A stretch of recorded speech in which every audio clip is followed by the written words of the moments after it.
So basically, the way I see it, faith and faithfulness function as two sides of the same coin, and that they're both precious in God's eyes, right?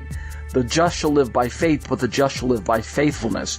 It's not that there's one or the other. It's not that you're going to have faith and not display faithfulness, nor is it possible to display genuine faithfulness without having genuine faith driving it or supporting it or undergirding your faithfulness. Rather, from the biblical perspective, using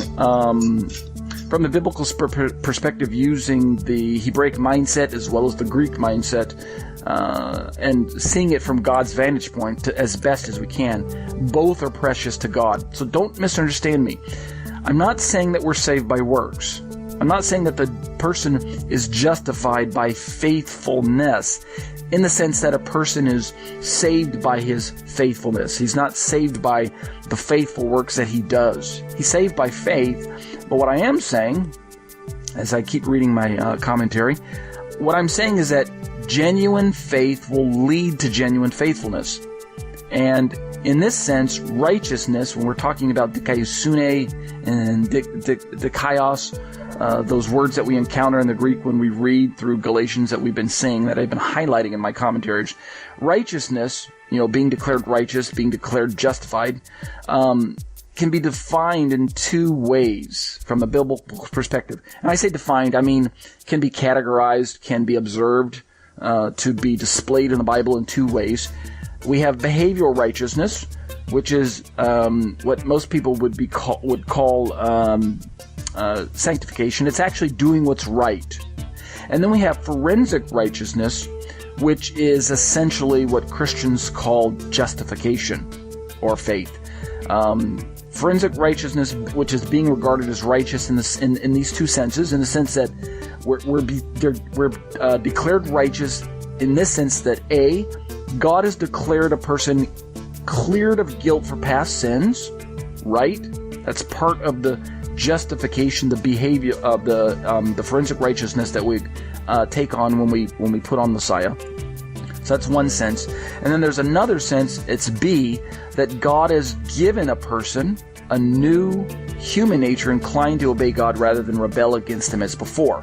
So we get both of these when God declares us righteous from His perspective, when God brings the gavel down in our favor because of what Messiah has done for us and because of the fact that we have accepted the Messiah's atonement on our behalf.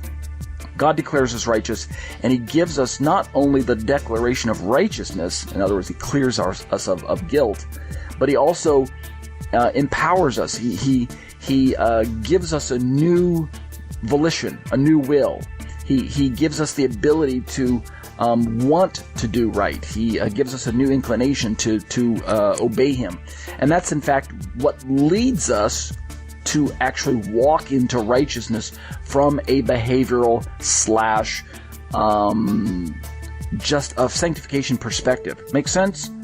All right. In other words, God doesn't just save us and then leave us to ourselves to try and figure out what it means to walk in righteousness. He empowers us by His Spirit. That's why He places His Spirit within us. That's why He fills us with His Holy Spirit and calls us and those types of things. So, Millard Erickson states it this way, quote, "Sanctification is a process by which one's moral condition is brought into conformity with one's legal status before God," end quote. And that seems to make sense to me.